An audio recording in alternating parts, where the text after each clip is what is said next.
I started off studying philosophy at university. That was how I got interested in philosophy, and ended up making a living as a music teacher, teaching the guitar. I ended up in primary schools teaching music to lots of children.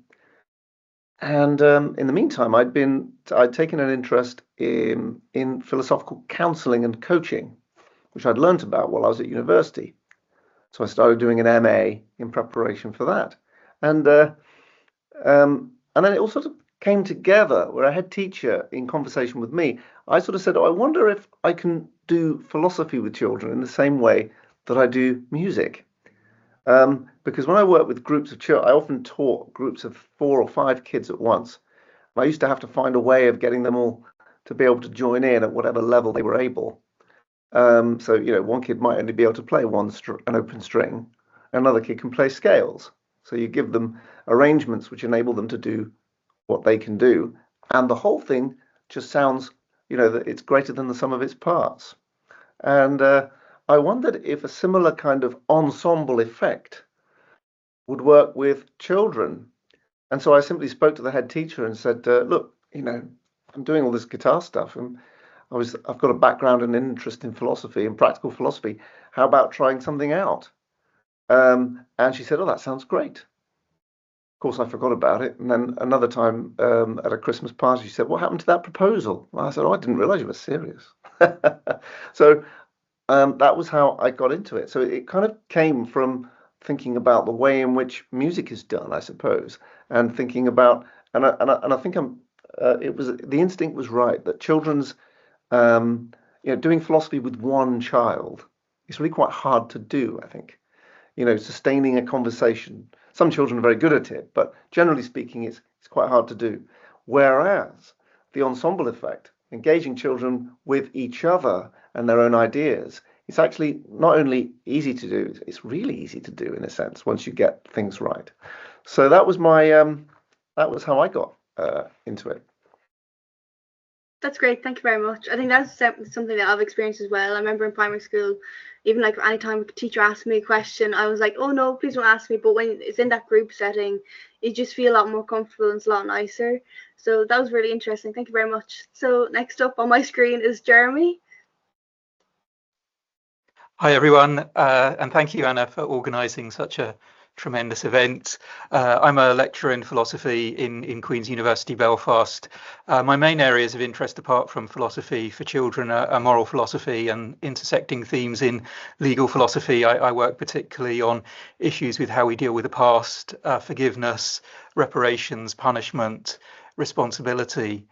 I've been running a module entitled Philosophy for Children for the last 9 years. It's an accredited level 3 module for undergraduates, and it consists in me delivering an intensive 2-day training course, and then my students going out into local schools, placements in typically the final year of primary school. So the target age is 9, 10, 11, that kind of age.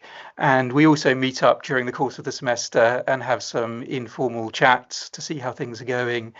So far, I think I've had about 100 students on the module, and we've delivered P4C sessions to around 2,500 children in 10 schools in the local area. But before that, and in terms of how I got into philosophy for children, we ran a scheme which was an extracurricular offering to our students, and that started around 2012. A couple of my then colleagues, Charlotte Blease and David Archard, were enthusiasts for P4C and said this would be great for our students. And I've known Jason Buckley since childhood. He's my oldest friend, and of course P4C was on my radar as a result of that connection. So yeah, we first started P4C about 13 or 14 years ago in Queens, and it seems to be it's been going well ever since. So yeah, that's a brief introduction to me and my connection with philosophy for children. Thank you. I remember I saw that module on the module kind of picking them. I was very dubious about it because I would probably have said a year or two ago that I wouldn't be the best at doing philosophy for children. Very much, even with my own classmates, I struggle with it. And then kind of doing that just completely changed the course of me doing philosophy and how I think and how I do it. So I very much owe it to you where I am because of that and my love of it. So the next person is Simon on my screen. Hi. Thanks, Anna. Where do I begin? I did philosophy as an undergrad, and then I trained as a primary school teacher, and I kind of taught everywhere. I taught in the UK for 5 years, Costa Rica, Africa, and then I came back to Ireland, and I philosophy, and I saw a place for it in schools, particularly as a way to resist the kind of banking model approach, which is, that the teacher is the woman of all the knowledge and their job is just to impart this to the children. I felt very uncomfortable about that. So just over the years, I just felt that teaching should be more dialogical, that philosophy was a natural way to do that. I started doing my own version of, I'd never heard of P4C. This was something I started doing myself. I had friends who Pete knows very well, who was involved in the Philosophy Foundation in the UK, but I still didn't know very much about what they were doing. So I was just kind of doing my own thing. And that eventually led me to pursue my current research, which is using philosophy with teachers as a way to problematize very complex and contentious topics. So in Mary I, we're trying to, we've rolled out new kind of specialisms in P4C, and my focus now is more with the teachers and actually recognizing that it's not the children who are the problem, but actually the teachers. And if we can train the teachers up in this method and lead them to a place where they appreciate dialogical forms of teaching, I think then we can maybe be more effective in that sense. Thank you very much.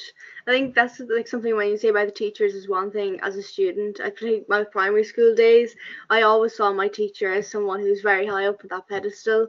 So kind of acknowledging that I think is very important, particularly in that P4C environment. So thank you very much.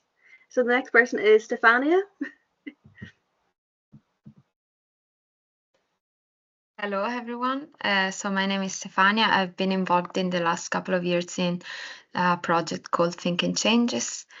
And you would talk with David and Neasa, who were the ideator behind the project. It's a follow-up from the Young Plato movie, and it's using the documentary, which was so successful, to advocate the use of philosophy in schools and youth groups. And our target age is first, second year of secondary school. And we have partnered with UCD and Suzanne here in Queens to do some training with the teachers and youth leaders on philosophy for children. And then we partnered with some schools and youth groups to bring the young people together to watch the documentary and then try some philosophy. So we are on the second year now, and Anna and other students are helping us into going into the groups and see how this can work. And it's, I'm really enjoying it, and it's a learning. So we try to review and see what's going well and how we can do better. Also, part of this project is a toolkit that was created by Sapper in England, which is taking some of the clips from the Young Plato movie, and there are 12 lesson plans on different themes, and we are using those as well in our sessions. Thank you. I was going to say that I really enjoyed the current project we're doing. That kind of jump from primary school to secondary school. I said it to you before. Mm-hmm. The one thing I noticed was the confidence levels, and we can discuss that a bit later. Yeah. That was one thing that was very starking to me, coming from that primary school environment where there's still a bit of confidence issues, but jumping to that secondary school, you could just see the confidence drop. So that's definitely a topic of discussion later on. But thank you very much. So the next person on my screen is Suzanne. Hi, in this event. It's a great idea. So I am a senior lecturer in political theory and philosophy at Queen's, and I have only fairly recently got into philosophy with children, but got into it in quite a big way in the last 18 months. So my area of research is freedom of speech, hate speech, things like that, Republican political theory and theories of civic virtue. And Jeremy, who's here obviously, has been doing his wonderful module for quite a while. I had also seen the Young Plato documentary, and all of this came together and gave me the idea to combine it all and to try my own philosophy with children project, that's sort of based on a sort of civics education type of model. So I've been doing that. I guess, I'll talk about it in more detail in the panel, but yeah, still learning as I go, and yeah, enjoying it very much. Thank you very much. I'm also working with you on that project, and it's been great. The children, I was saying to you, they're the best children ever. They're just so engaging. I think about what they're saying regularly since having those facilitation sessions with them, but they're unbelievable. But thank you very much. So the next person's on my screen is Neasa and David. Oh. Hi there. Hi, thanks very much for inviting us along, Anna.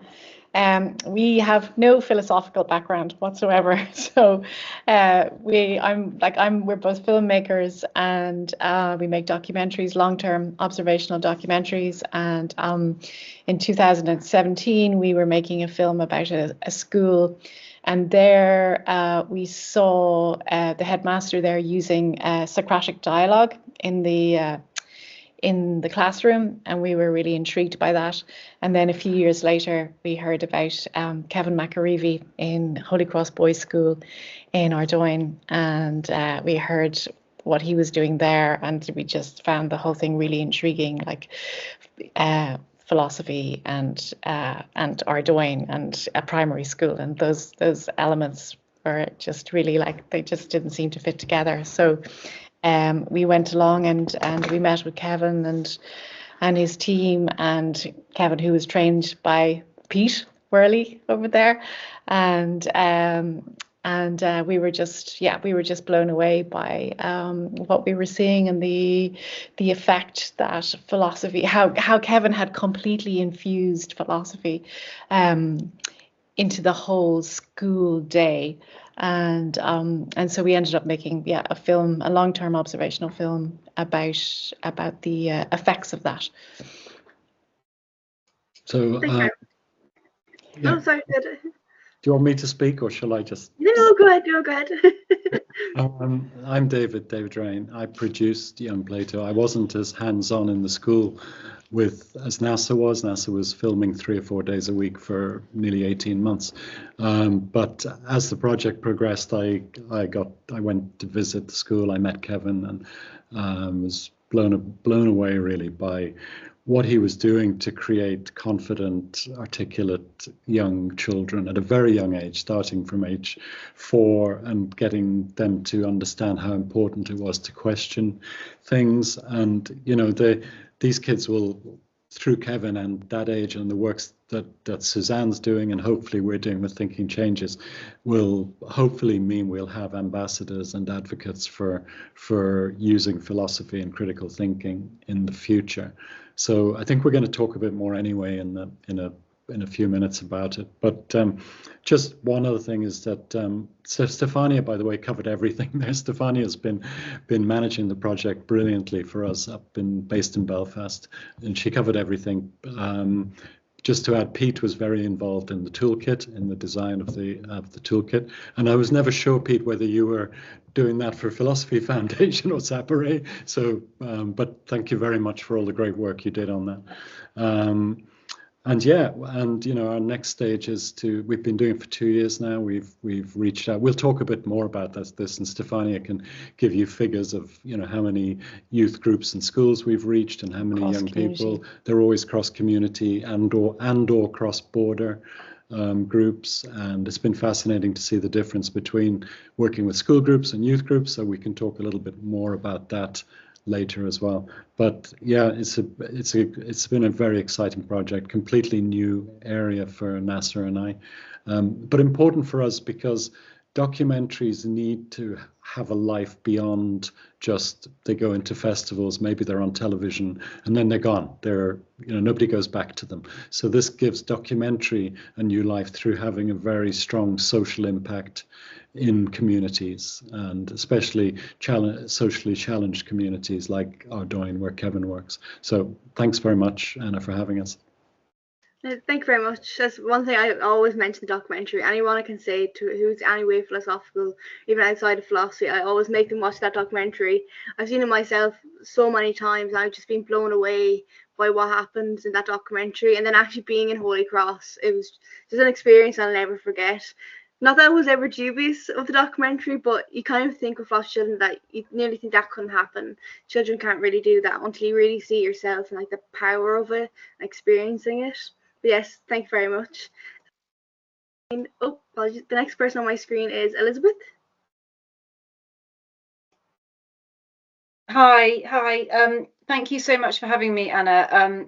And lovely to be with you all. My name's Dr. Beth McIntosh. I'm an associate lecturer at the University of Winchester, and I'm also a research fellow and knowledge exchange fellow there. I'm also a fellow at Oxford Interfaith Forum at Oxford University, and I'm also one of the founders, and I help to run a programme which is called Catalyst by Winchester College. Winchester College is very well known. Catalyst is less well known. It's a new sort of enrichment global program really, where actually philosophy is now dominating. So the philosophy modules dominate, and philosophy is actually the way in which we approach a lot of the work we do in this amazing enrichment space. I suppose I'm an academic, and I work predominantly in moral philosophy, medical ethics, environmental ethics, and I work a lot on the legacy of the philosopher behind me, Mary Midgley, but also other female philosophers who have been very much not given the attention they deserve. And I might talk a little bit about them tonight because they inspire the work I do in the classroom and in the lecture rooms, because people like Susan Stebbing and Mary Midgley and Margaret MacDonald, these women could show us a great pathway in terms of how we might think about what philosophy is and what philosophy can truly do. I'm leading currently the UK leg of a project. It's actually in Wales, Team Wales, which is called Philosophy in the Wild. It's all about finding hope in mixed communities. It's inspired by the legacy of Mary Midgley and what is a mixed moral community. And Mary always said, it was the children who are drawn to the truth, the uncomfortable truth, and they need to be part of the conversation just as much as animals and the environment. And my projects have kept children front and centre in the way other projects have maybe focused a little bit more on the animals. And I'm very, very proud that the children steer this particular project. I should also say I've really straddled academia and teaching. This is the first year in 20 years I have not really been full-time in a classroom running, say, head of philosophy and RS in a school, and I think that's really important. I might have something to add on that in terms of the realities of being full-time in a classroom trying to do philosophy. I'm not a philosopher of education. I bow to your greater knowledge in this area, but I do philosophy in education, in schools, in universities, in colleges, and most recently in the wilds of Pembrokeshire with seals and children.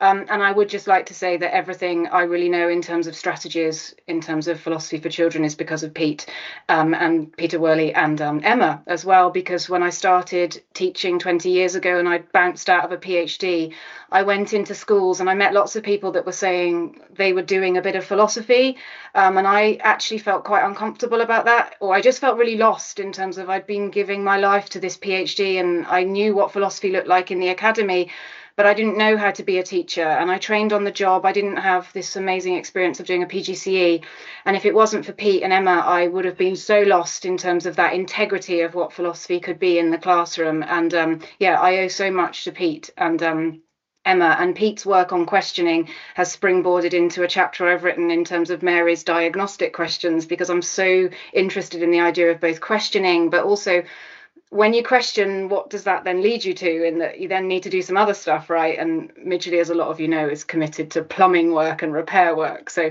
I've written a little bit about that. But thank you, Pete, and Emma, who's not here, because I owe everything really to you in terms of the strategies I use in my work. So thank you so much. And thank you for having me, Anna. I'm so glad we're LinkedIn friends and we're connected, and so great to meet you all. Thank you very much. The one thing you said that actually really inspired me in kind of my general journey in like philosophy was that kind of that practical element. For like years, my undergraduate, I felt quite lost in philosophy. I felt like I was doing all this work, I was writing all these essays, but kind of what's happening with it. And then when you can see that, like, I remember, I can discuss it later. I did my dissertation topic in Holy Cross.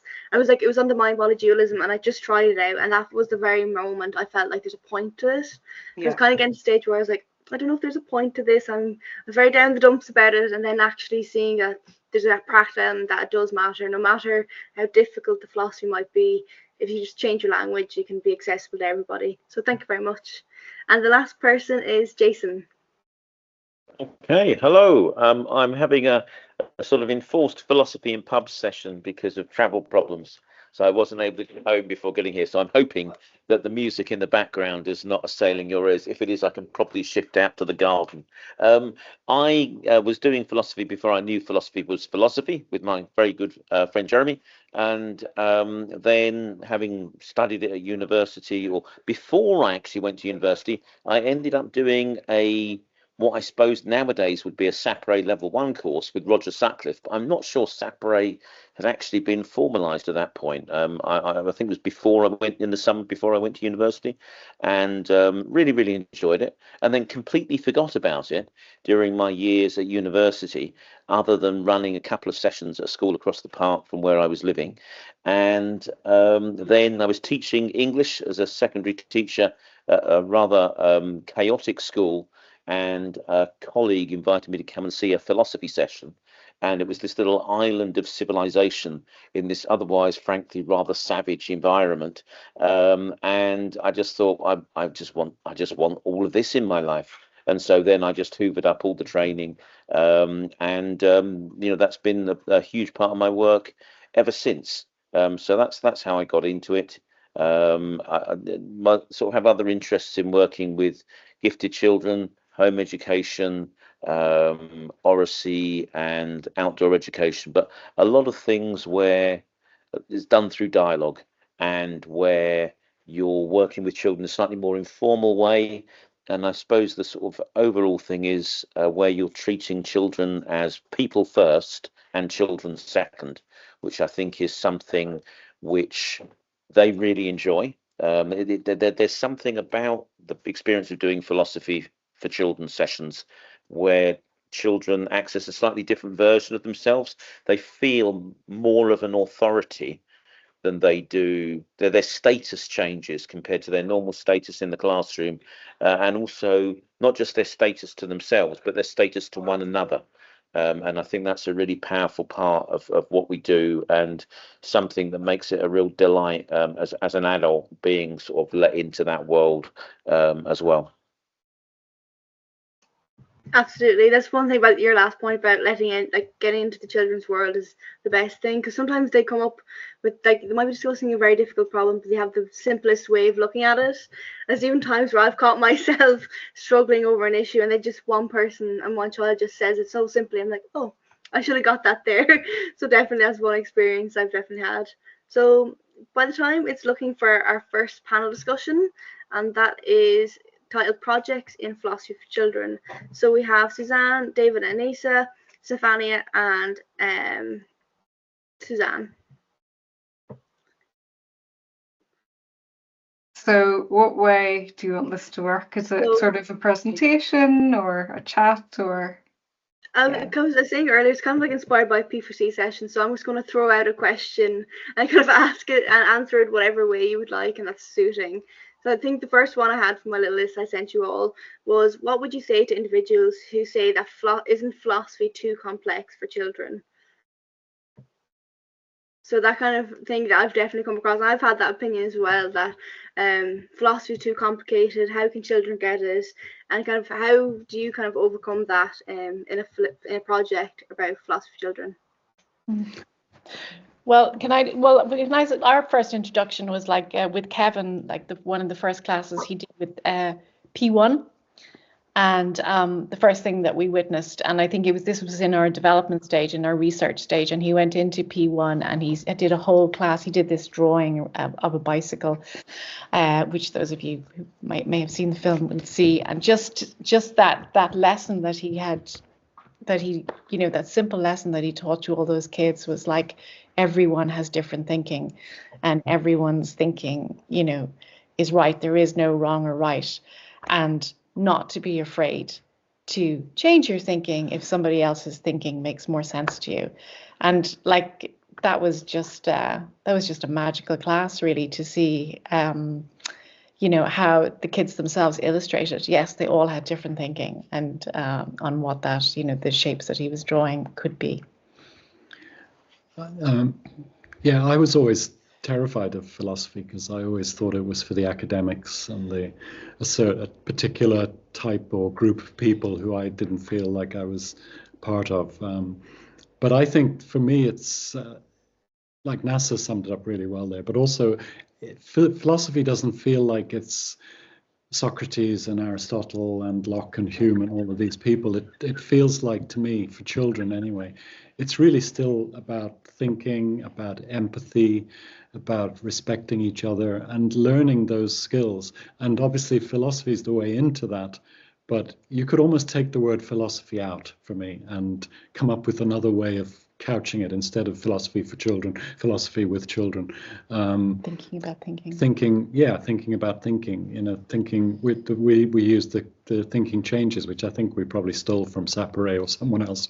Apologies to Sapere, but we were trying to not call it a philosophy project for schools because I think we thought that might scare off the youth workers and the teachers.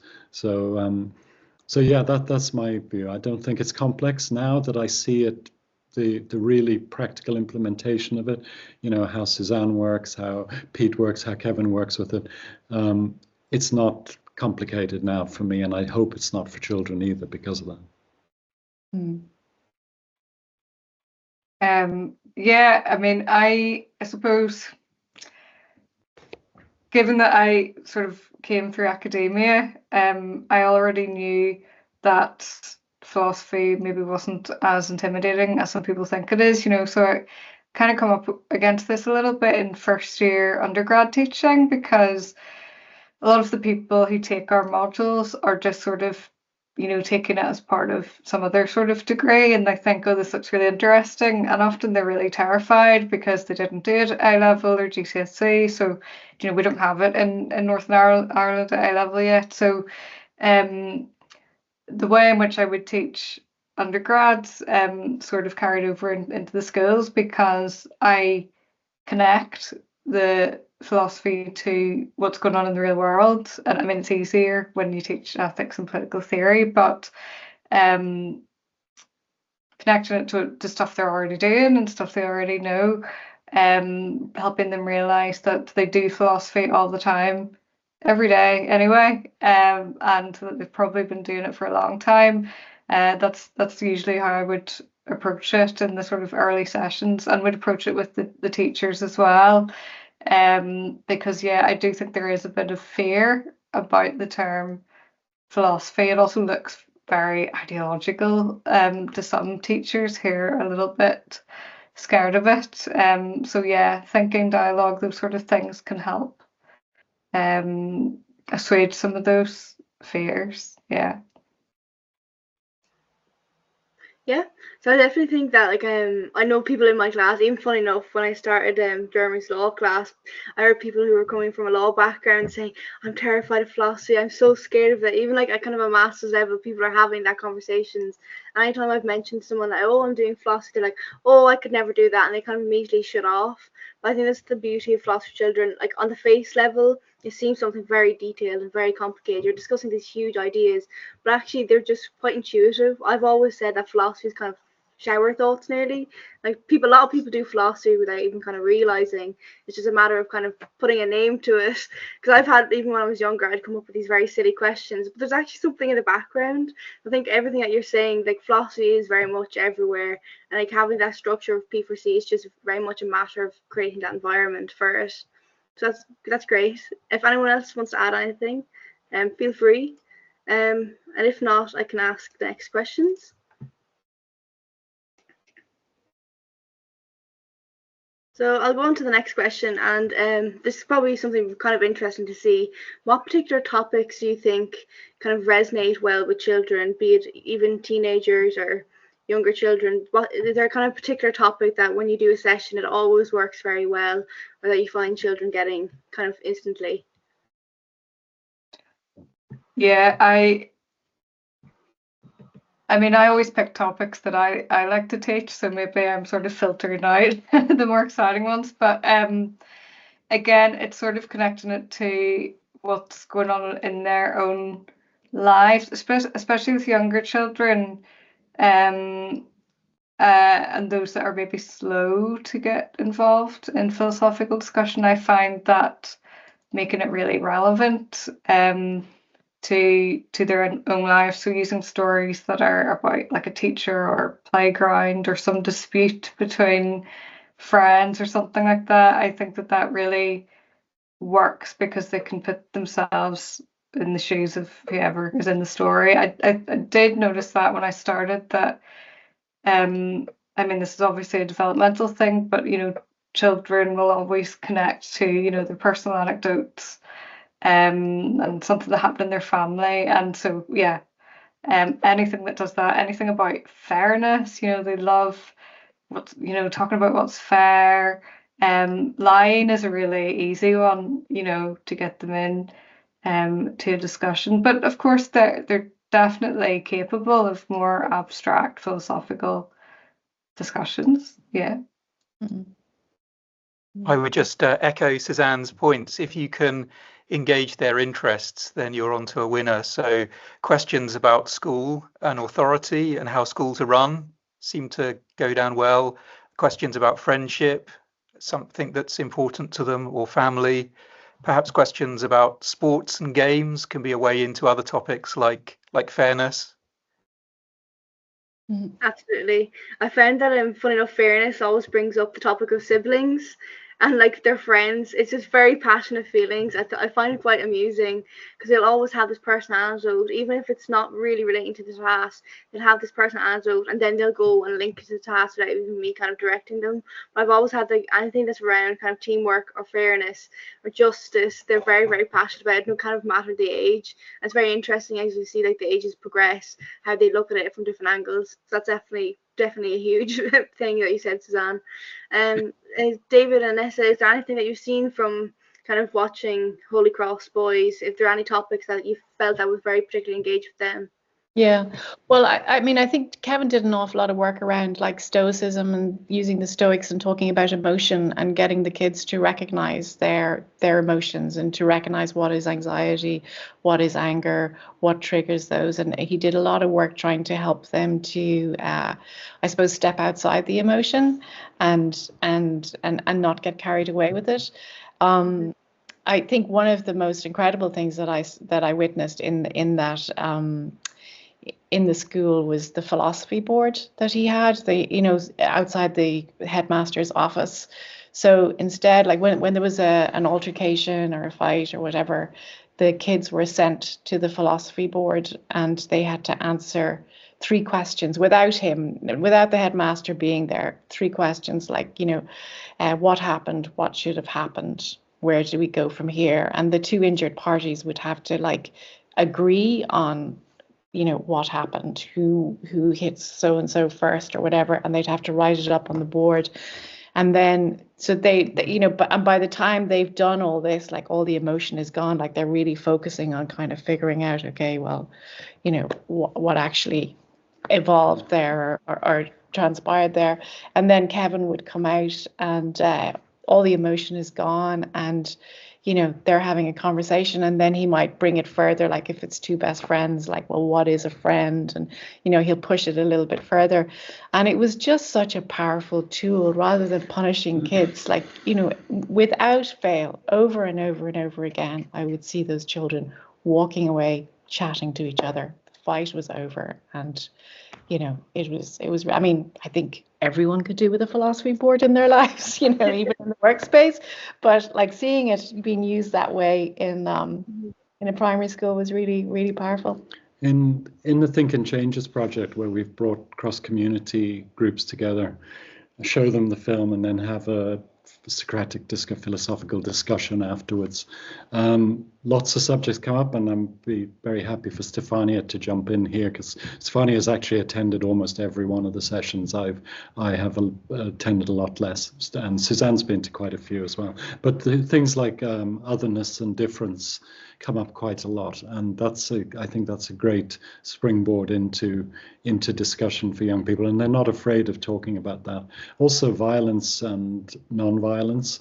I went one that Stefania and I did. I think, or maybe Neasa and I and Stefania did. I was surprised that the young people from two communities were quite happy to talk about their concerns and their worries around violence. And what was interesting for me was that the boys, still in the post-Troubles time we're in now, where young people seem to have embraced the new Northern Ireland much better than the rest, but the boys were still a little more fearful than the girls, and they talked about that, which was great. These are like 11, 12-year-olds. They would talk about, well, if I'm out with my mates and I see a group of boys and I know they're from the other side, I would cross the street, or I'd be a bit nervous. And the girls were, no, I'm not at all. Like we mix quite easily between the two communities. So that was kind of very interesting. I mean, Steffi, do you want to add anything on? Because you would have come up a lot to the kind of things that were coming up in the workshops. Yeah, I would say, first of all, they respond very well to the movie. And the first thing they say, we really love how the teacher interact with the children. And this has been, all across the different screening that we have done. And the fact that they have been given the possibility to explain themselves and they're listened to. So the philosophy board, just to echo Neasa, was an interesting one. And so any conversation about emotions and control, rules, but also violence and non-violence. We tried some of the lesson plans from the toolkit, and I have to say there is no one that has not been interesting. Even we tried one about the future, which we thought this is going to be a little bit more deep and more complex, but they loved it. And they really, whenever you create a space where they feel safe and they can really listen to one another, you are amazed from what they come up with, and they can build up together. But yes, I think the one about emotions, control, perspective and point of view, and anger were the one that really resonated with them a lot from my experience. Yeah. Absolutely, because I remember I did the one on perspectives, and it was actually quite funnily, they led to a kind of discussion about emotions, but actually like the boys in the class were talking about their emotions and how girls don't understand them, and that was a very big difference. And like we didn't actually kind of say that or even kind of hint towards that type of discussion. They brought it up themselves. So that even like that kind of emotion thing, I think is definitely when you're in that teenage group as well, it worked very well, and they kind of naturally went towards that, which is so interesting to see. But it was actually a very necessary conversation as well, considering like what's going on in the media as well. It was kind of very profound seeing that conversation with like a group of young boys and a group of young girls. It's like very naturally they split the classroom, so they're kind of opposite each other, and they were having that discussion. And it's just so amazing to see. I was very taken aback by it, because I know when I was in secondary school that type of conversation would have never happened, and the fact that philosophy for children could do that was just very amazing. But the next question was, any challenges you faced in a project, something that maybe you didn't consider would happen, or that something that you thought would work but maybe didn't work as well, and kind of how did you resolve that?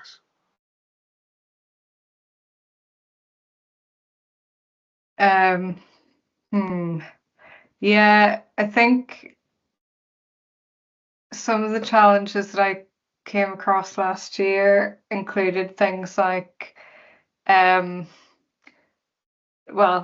usual noisy or active class, and it's I have, a talking tool, but I find it quite difficult for them, to keep them using it, because you feel like you're scolding them by reminding them constantly, and it in some cases sort of took the fun out of me coming in and doing a session with them. So I find that difficult. That's still something I struggle with, but I sort of emphasize at the beginning. Of course, I have the ground rules and everything, but emphasizing why we have the talking tool and that it's to make sure everyone gets an opportunity to speak and all the rest of it. I think just sort of reminding them of that sort of thing can quite can help. They can see sort of the common good benefit of using it.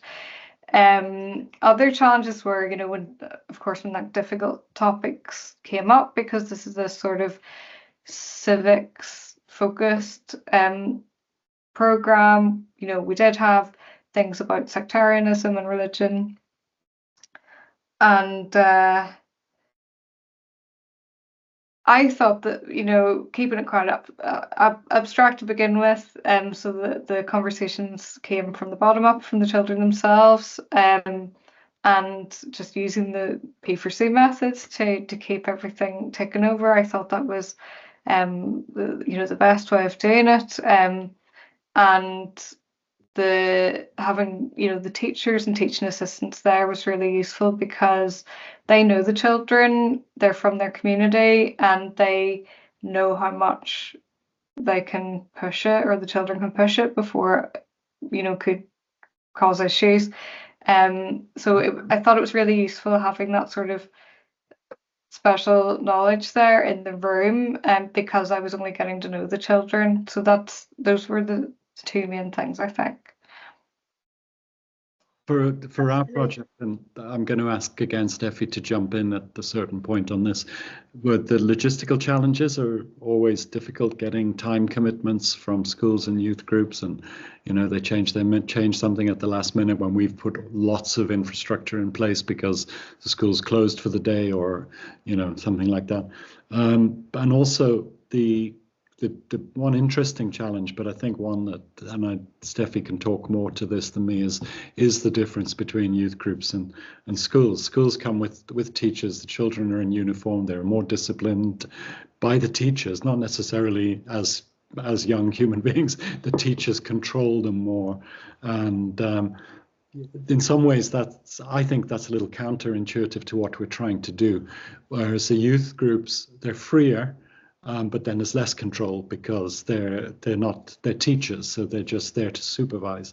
And different teachers and youth workers get involved in our project in different ways. Some love getting involved; they want to be in the circle, joining in, answering the questions, and some want to stand back and control. And so, quiet you, John, shut up, this kind of thing.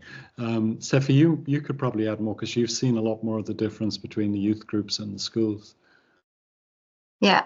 So naturally, it's the way the youth club operates, and you can see even the difference from one youth club to the next, and the way the group is formed. If there is a formed group and the youth leader is behind the project, then you're going to have an effect and an impact. When there is a more skeptical youth leader and a more relaxed, maybe even format the way they meet each other. And still, I have to say, it's still interesting to see, especially this year, because in the second year we are going back to the groups several times, so you can see the difference from the first time you meet them and the third, and you try to engage them and create that sense of group or community of inquiry, which I think is very important, to have those boundaries where you know that there is a beginning, a middle, and an end. So I would say yes, having clarity on why we're there and what we're doing with the youth clubs in particular, and having the support from the school or the youth club or the youth club always helps.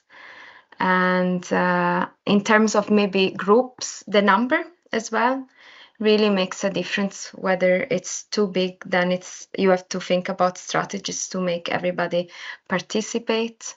Otherwise, you would end up having maybe few participating verbally, and so having some games where you engage more and like an embodiment way of participating and expressing their opinion, or small groups, and Anna can talk about that as well in our experience with the schools. And gender as well, we found that sometimes, not always, but boys tend to speak out more than girls. Maybe it's the age, because we are talking about 11 to 14 years old, 12 to 14 years old. So that element of, we had, I think it was last week, in Derry, Donegal, there was a group of all boys and all girls, and we had worked separately with them. And the expectation was, I don't know, the reality of what we encountered was so different from what we were expected, because the girl, when we were all together, most of them were silent, and we were like, what's going on? And the boys were showing off, and it was interesting to see. So I will have to think about that, and we are still learning. Pete, did you want to add something to that? Pete, I saw you typed. You would.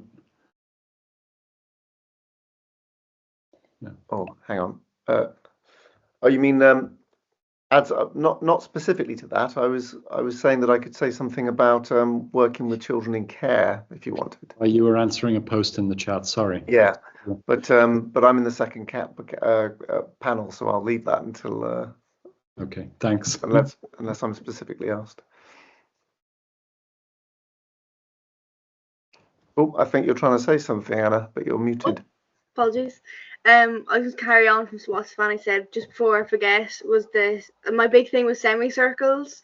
I think the semicircular circle in philosophy for children can be a blessing or a curse. That's kind of one thing I've had to learn kind of a hard way, where like with smaller groups and children, it seems to work like amazingly. I think the biggest thing for me with philosophy for children is the confidence levels. Like coming from that kind of person who hated semicircles. As soon as I heard the word semicircle, I would cringe when I was younger.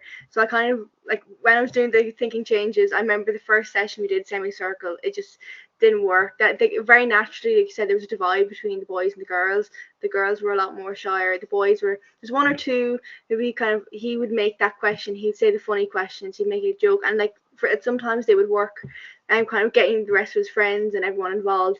But as soon as they said semicircle, you could see they kind of went back into their shell a little bit.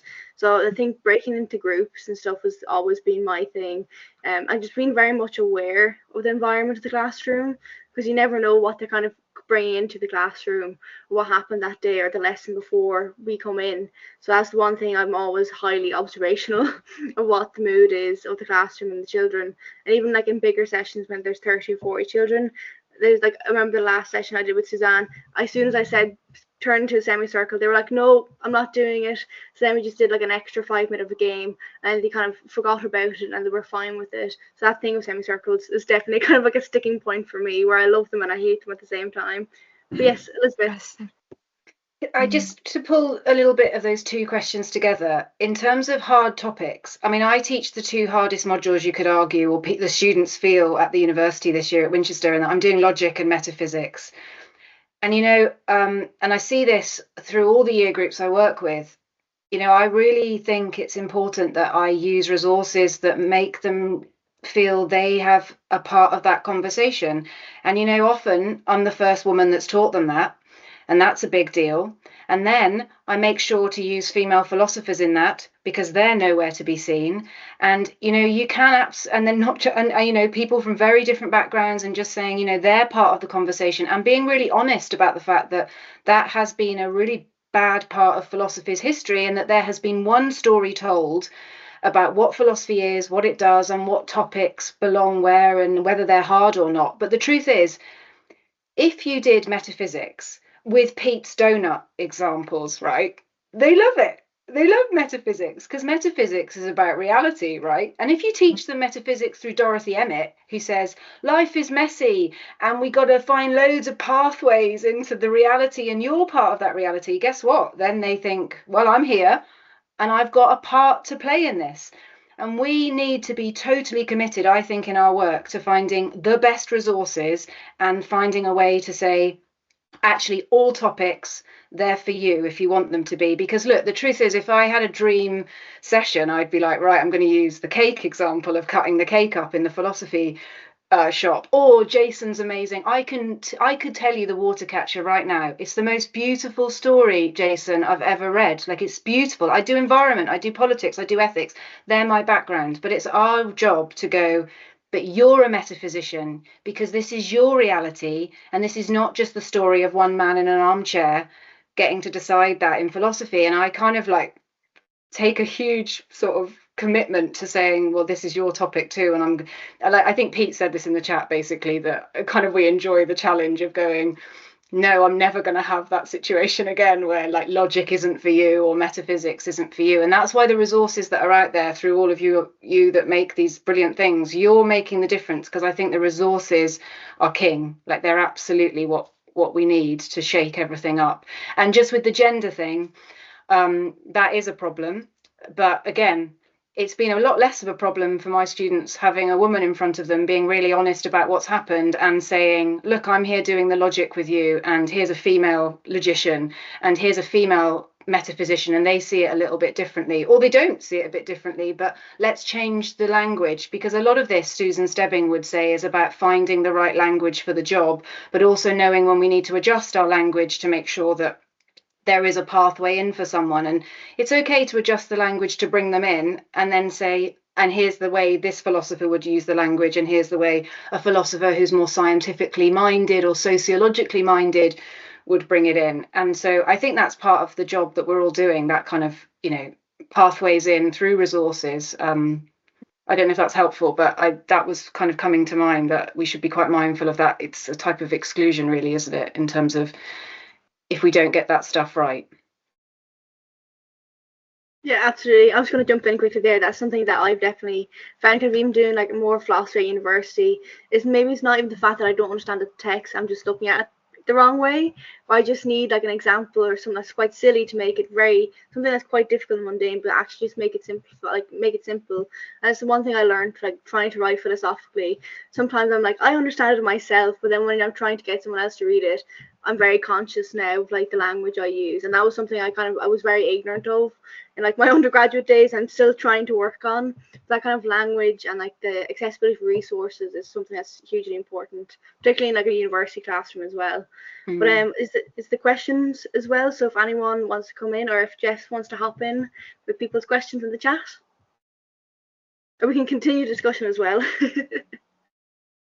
So whether there's any connection or perhaps overlap between what Neasa talked about with the philosophy board and that whole process of, well, here's just what happened, and as she noted, the emotion kind of falls away, and to me that sounded, oh, that's quite therapeutic and getting to the facts of the matter. Whether there was an overlap between that and what Peter had mentioned as his initial entry into philosophy being more focused on philosophical therapy. So whether if we're finding certain processes in philosophy for children that seem helpful and therapeutic in managing emotions, if that can maybe come full circle back to perhaps even the more academic aspects of philosophical therapy.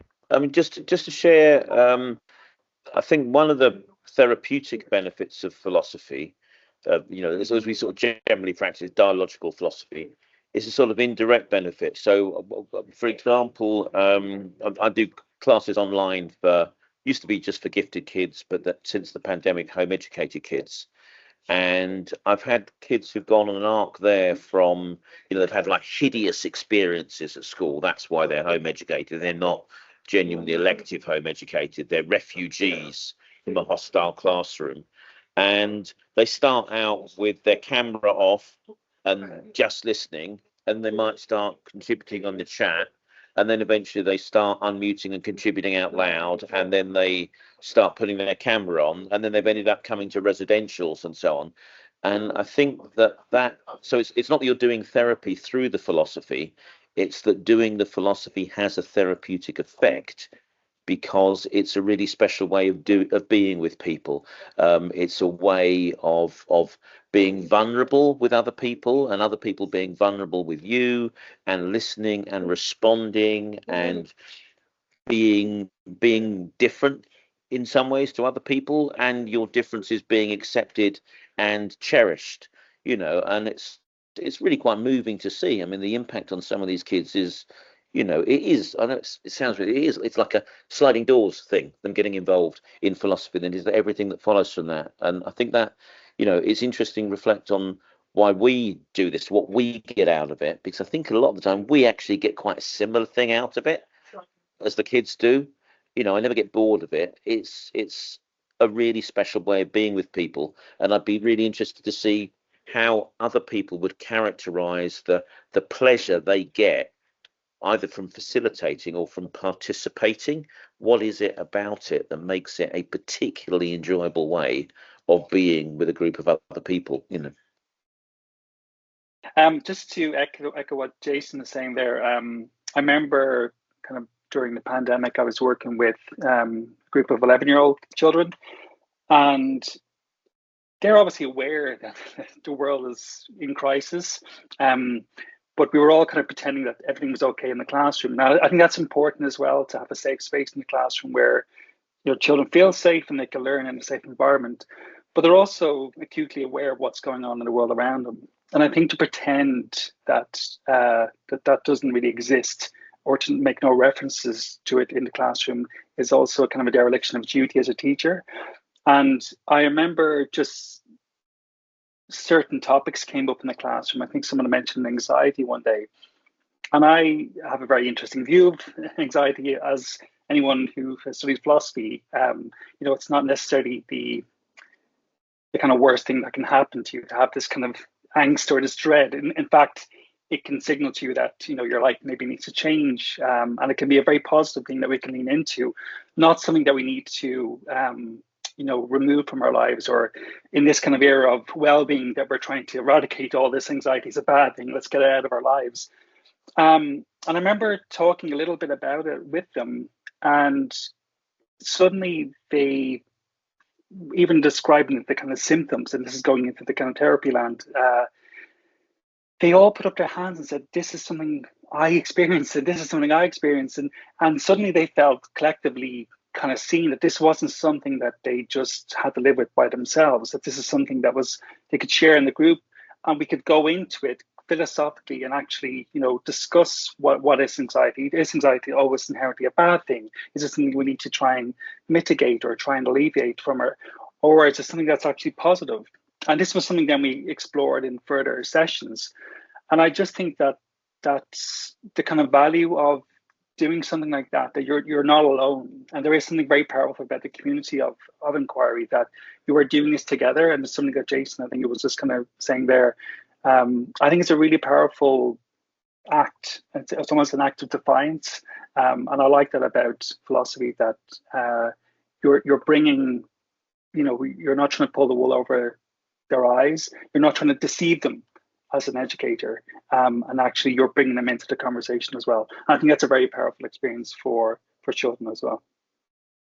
Yes, absolutely. I was going to chime in there quickly. I remember I was talking to this about Keith Frankish, because I was saying about like my confidence levels and stuff with philosophy, and just generally about it, just being a person, I'm quite anxious and quite not very confident.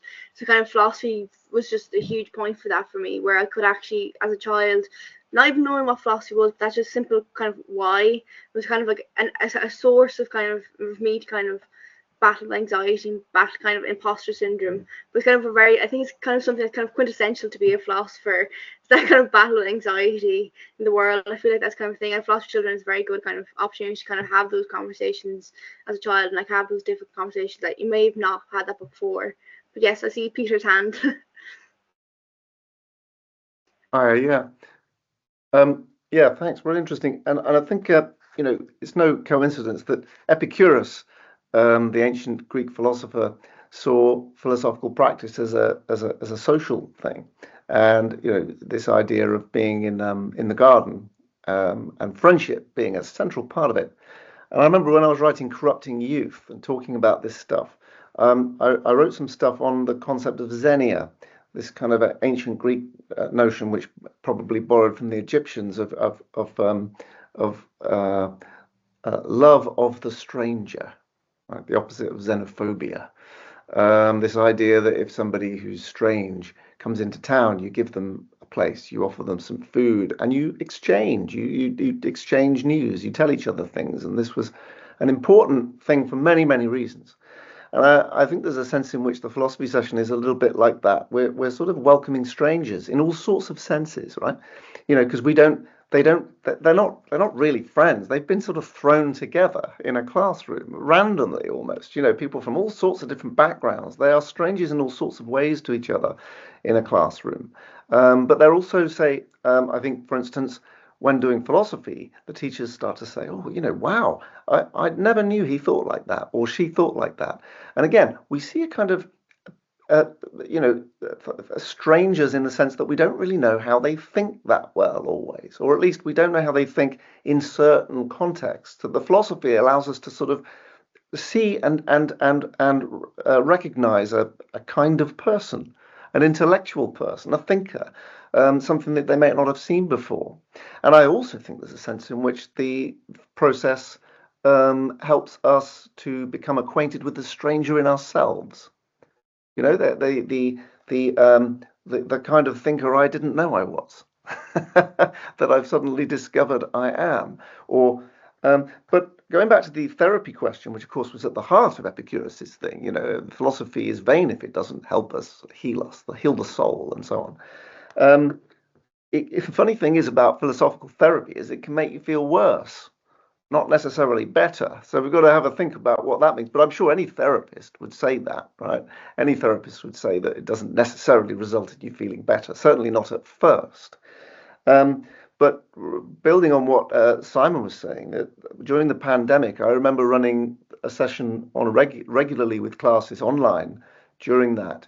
The Happy Prisoner session in the If machine, where based on the John Locke thought experiment, that if somebody's locked in a prison that they can't leave, but they have everything they need, and they don't want to leave, then are they free? This is the idea. It's a great discussion for freedom in general. But what I found happened with that session during the pandemic is that we always ended up having discussions around questions of freedom versus safety. Because they were themselves really feeling, children will point out that when they're in school, they're not free, right? But they really felt it on this occasion, and it really became a live issue for them. Something I've been saying actually when talking about questions and how we understand questions and how we use them. And there's lots of ways in which questions feature in philosophy, and sometimes we focus on the superficial aspect of just asking questions. But I think a really important thing is when we're not just considering on the one hand and then on the other, but we sort of stand inside a question. When a question that we're considering and thinking about resonates with us existentially. And I often see this, with some ethical discussions with children at certain ages, suddenly it resonates. This is something which touches on who they are. And again, goes back to being the stranger to oneself.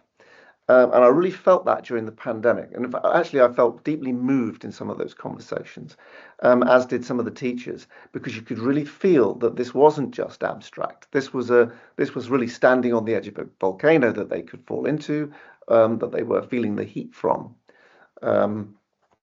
So yeah, just wanted to add that onto the theme of therapy.